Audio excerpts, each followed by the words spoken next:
Yeah, we're on the western edge of the metropolitan borough of Tameside in Greater Manchester, looking at some amazing and extremely close to a conurbation countryside.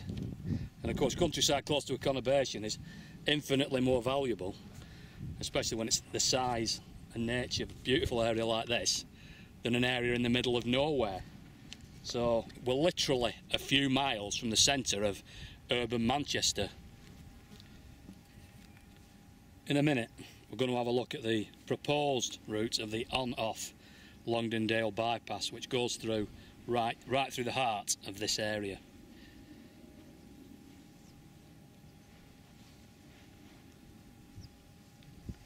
This is the Ordnance Survey map, and I'm just going to show you with my finger the route, the proposed route of the Mottram By-Pass.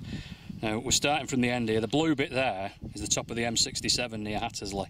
It cuts right through this countryside here, through the back of these houses, over Rowcross, Mottram Moor area, and then it comes along here near Thorncliffe Hall, carries on along here, moves over slightly, right through the bottom of the Hollingworth Nature Reserve. Just imagine what that's going to do. There's the Armfield Reservoir, round the other side, and it comes out on the road here near Tintwistle. We're just going to pan round the area here. You can probably see in the distance, I hope you can, Mottram Church in Broadbottom, a really lovely old church. We're just going to start panning around the area now. You can see the nature of this countryside around here. You can probably see Cowan Edge starting to come into view in the distance, and as it gets more urban, so to speak, or semi-urban, there are a lot of houses in this area, which of course emphasises the closeness of an area of this scale and beauty to so many people. And there's the Glossopdale area in general with dinting arches as we come round. It really is glorious, especially on a day like this.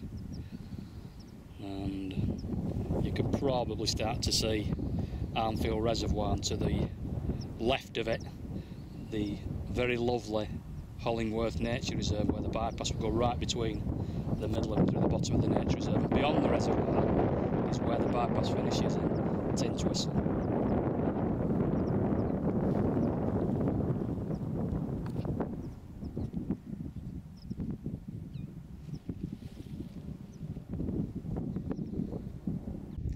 Left of the picture you can probably see again Armfield Reservoir.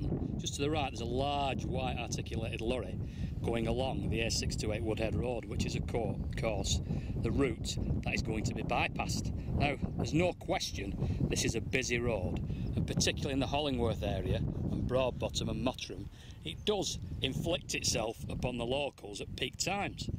So there are strong arguments for and against this road, but if you look at the nature of this countryside and the fact that it's going to become under increasing pressure from the population explosion of Britain in the next 10, 20, 30 years, we've got to look after areas like this, especially the ones of this scale and this type, and above all this proximity to urban areas.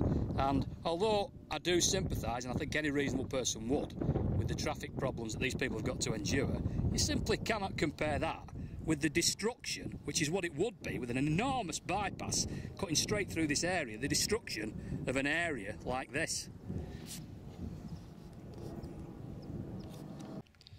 And from an environmental perspective, government research done by English Nature has shown that there would be an increase in greenhouse gas CO2 pollution by 16,000 tonnes per annum.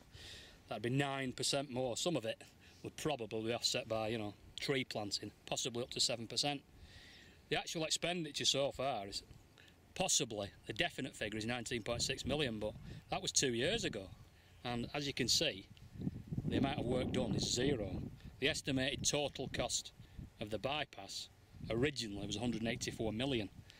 I don't know what that would have spiralled to now, or what it would actually cost in the long run.